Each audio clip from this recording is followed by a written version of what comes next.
more viral videos of Jamaicans saying they wish they hadn't migrated to Canada. Welcome to episode 46.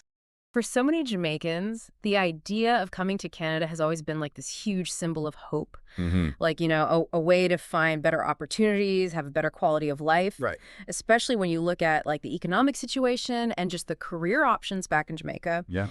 And initially, it was mostly folks heading towards those big English-speaking cities, right? Right. But then, like, around the mid-1950s, Quebec started to really actively recruit people, right? Yeah. Especially for care work and domestic work. Mm-hmm. And that led to a pretty big Jamaican community setting up in Montreal. Exactly. And you know what's really interesting about the material you've gathered for this deep dive is that it kind of flips the script on those typical immigration success stories. Mm-hmm.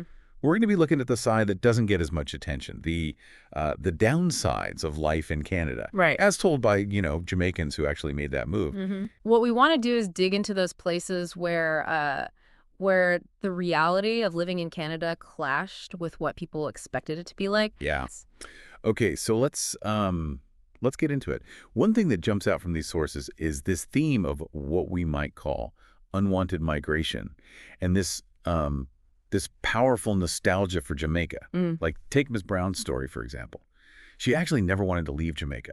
She always pictured herself living on her grandmother's farm, Mm-hmm. which she describes as this paradise.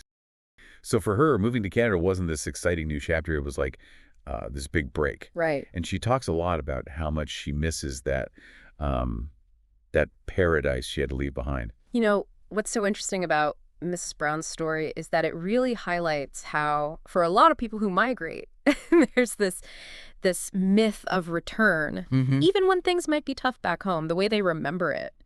It's this perfect, idealized place. Right. And that often hides all the complexities that were there. That idea of yard, the nickname for Jamaica, becomes so much more than just a physical place. Yeah. It's like this symbol of belonging, this source of comfort when they're facing a new reality that can be pretty hard. Absolutely. And it's not always these big emotional things. Sometimes it's the small cultural differences that really hit home. Right. Like, Brenda's first experience with food in Canada, Mm-hmm. she was super surprised to see people eating cornmeal as a regular dish here. Because in Jamaica, it's mainly considered dog food. Oh, wow. I mean, it really shows how even our most basic ideas about everyday stuff can be totally different and how you have to adjust when you're in a new culture. Those little differences in food habits, they actually point to this much bigger process of cultural adaptation. Mm-hmm. It's not just about like learning the language or figuring out the legal system. It's about changing your whole understanding of everyday things. Yeah. From what you eat to how you interact with people. One of the biggest and most consistent challenges we see in our sources is this really deeply rooted issue of racism and discrimination in Canada. Mm-hmm. It's so important to remember that Canada has its own history of anti-Black racism. Absolutely. We're talking about a time when Black people were kept out of government-supported settlements in Western Canada. Right. And there were even these deliberate attempts to stop African Americans from immigrating. Exactly. And when we look at the bigger picture, it's clear that this idea of Canada being predominantly white really shaped immigration policies and how people thought about race for a very long time. Yeah. And while, thankfully, those really obvious, explicitly racist policies have been changed, the effects of that history are still felt today. Elaine's story really brings that historical context to life on a personal level. She remembers being told at school here that to be beautiful, you have to be white. Wow. And this completely contradicted what she learned growing up in Jamaica, where she was taught that beautiful people are Black people. Yeah. I mean, can you imagine how shocking it must have been Yeah. to have something so fundamental to your identity just completely challenged like that? It makes you wonder how, individuals, especially kids, figure out who they are when they move to a new culture. Mm-hmm. For people coming here with a strong sense of self from their home culture, facing that kind of racism can be really damaging. Yeah. It forces them to rethink their place in the world and how others see them.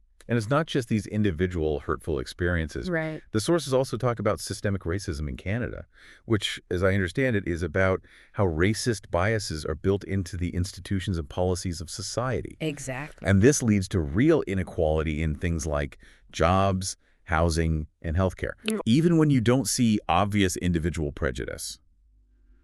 It's important to note that even the Canadian legal system has, in some cases, recognized that racism exists within the country. Absolutely, and the statistics back that up.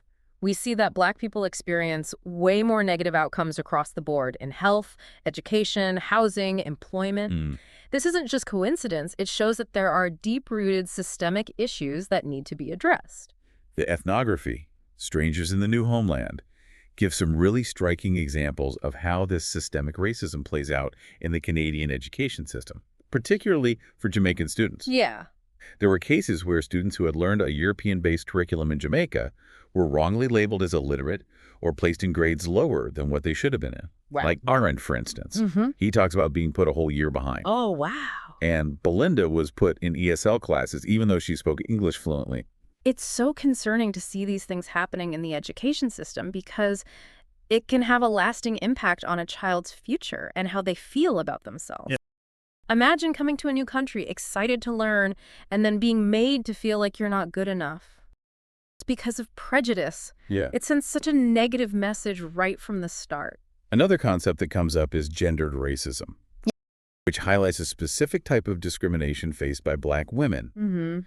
The research suggests that because of both their race and their gender, they can face negative assumptions and even hostility in certain professional or privileged spaces. It really shows how different forms of discrimination don't exist separately. They can overlap and make things even harder for people in both their personal and professional lives. Another area where the reality in Canada didn't always match expectations is in parenting. Oh, interesting. The sources point to some pretty big differences in the typical parenting styles between Canada and Jamaica. In Canada, there's often a bigger focus on negotiation and communication, Right. whereas in some Jamaican households, there might be what some see as a more authoritarian approach. Okay. Like Aaron's story, where he disciplined his younger sibling in a way that was normal in Jamaica. But here it could be seen in a really negative light by Canadian authorities. Wow. This really shows how there can be misunderstandings with child welfare systems. This is a really important point because what's considered normal parenting in one culture can be seen totally differently in another. And that can have serious consequences, especially when it comes to child protection services. Right. Shernet's story, she was worried that child welfare might get involved with families because investigators don't always understand the cultural differences in parenting. Yeah. That's a big red flag. It shows that we need much more cultural sensitivity in these systems. It really emphasizes how important it is for these support systems to be more aware of and sensitive to the different ways people parent across cultures. Absolutely. And then there's the issue of social isolation and the fact that some immigrants don't have strong support networks. Brenda's experience is a good example. Okay. She found that apart from her mom, she didn't really have many close social connections in Canada. Wow.